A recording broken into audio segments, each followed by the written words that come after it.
Hey guys, this is the Prince of Macedon, and I'm doing a commentary video for Empire Total War multiplayer.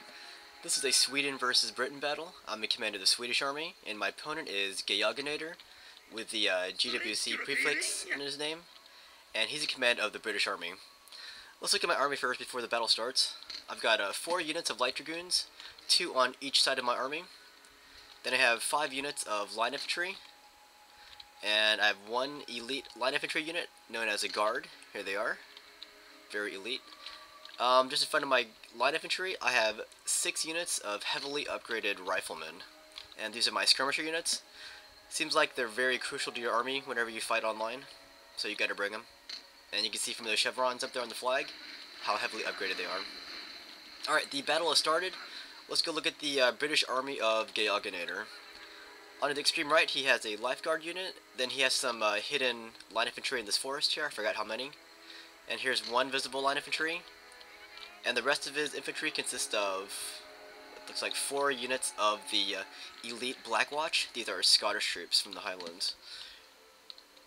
Then here's 1 unit of 6-pounder horse artillery, 1 unit of lifeguards, and here's 2 units of green jackets. These are skirmisher units.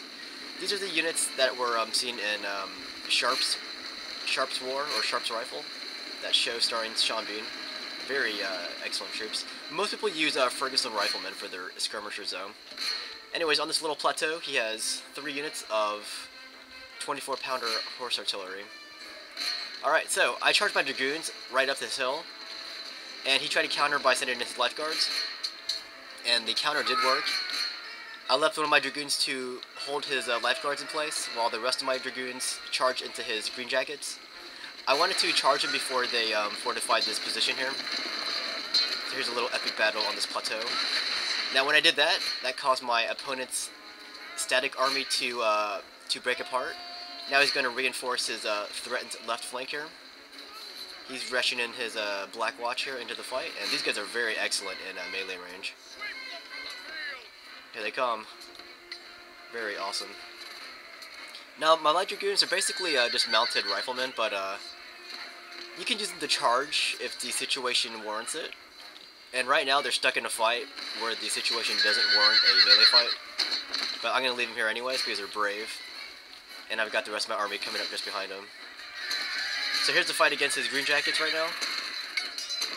And again, most people who use Britain, they use the Ferguson riflemen.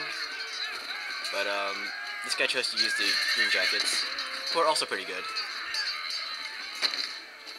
Alright, so my objective is to wipe out his green jackets and take out these 24-pound foot artillery units. And right now, you can see him trying to reinforce his flank here on his left. And that's great because that broke apart his defensive position. Because you could see that he was going to defend. But once I plowed into his left flank, that caused a rupture in his ranks. So by feeling threatened by it, he opened up his army. So here's a big fight in the forest here. Now that was great when I moved his army up, because now I can move my center up, and I could use flanking fire on his Black Watch. And you definitely want to use flanking fire against those guys, because they're very elite. And this is what skirmishers do. They hide, and they fire from long range, so they're very excellent. For the French units, which I typically use, they have the tirailleur, and the Americans have the long riflemen. It's yeah, most factions have a skirmisher type unit, and if you don't have them, then you're gonna have a hard time fighting online without them. This is light infantry. They're hidden right now, but like, look at all these light infantry of the Britain that came out of hiding. That is a crap load. So these guys are already stuck in a fight, so if I can't withdraw them, if I do, they'll get shot in the back, so I'm going to leave them here. And that'll keep his flank here busy, while my flank hopefully takes care of his weakened left wing. It was pretty strong though with all the Black Watch and all those artillery pieces. But my dragoons have done a great job of, well, they're going to do a great job of silencing these dudes. See, I finally broke through here when I won in the forest here. I was able to break through, and now I can bring my Dragoons up to take on his 24-pounder foot artilleries. And taking the guys out would be great. Okay. Problem here is that he stole these green jackets here, and these guys are pretty good. And they're just kind of taking pot shots at my army here. These guys aren't aiming the right way, but my riflemen are. So they're just reloading here, and they're gonna shoot at those green jackets. And now, look at the helmets of these riflemen. They look like Centurions.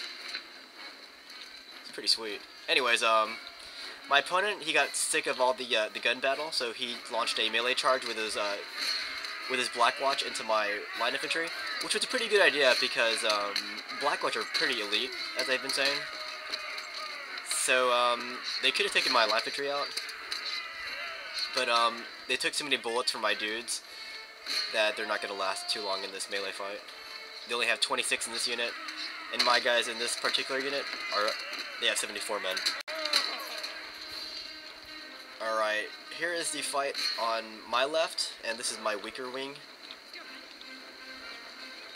But my guys are going to hold out, and he's going to charge these line infantry into my dudes here. He's going to hope that his massive troops can break through my guys quick enough. If he takes too long, then he has to deal with my other flank here. And finally I took out his howitzers, or his 24-pounders I mean. Now I'm going to charge into his green jackets, and watch it, this is incredible. You would think my Dragoons, even though they're light, they could take out his skirmisher units here, his green jackets.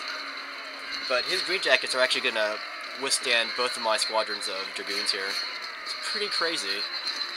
Pretty crazy indeed. But anyways, doesn't matter anymore, because while that was going on, I transferred the rest of my troops over already. And his green jacket's isolated now back there, and now I'm bringing in the rest of my troops, and now I'm just going to lay on the pressure on his troops now.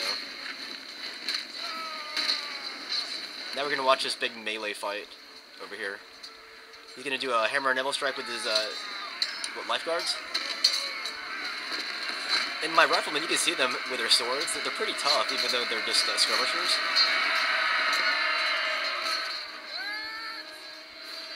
Alright, he took him out, but the guys are pretty tough though.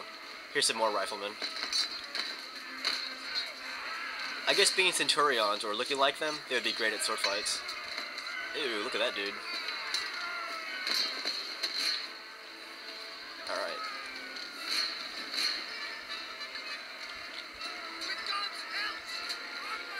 Alright, he's gonna charge with his lifeguards now. Not sure where they're going. But he didn't want to get too close to my line infantry here because they will cut him down easily. We're going to watch the view from my Swedish line infantry here.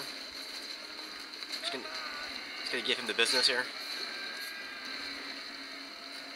Ah, nice. Alright, so his troops are routing here.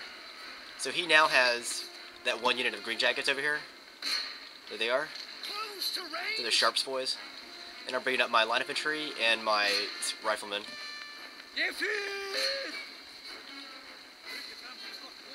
Now they're just going to reload, but the opponent retreats, and they rout. So this battle's over. That was a victory for me. I killed 1,032 of his men, and I lost 908. And Geoghegenator with the GWC prefix, he killed 819 of my men, and he lost 1,103 troops. So good game to Geoghegenator with the GWC prefix. Not sure what this stands for, maybe Great Wall of China maybe? Anyways, good game.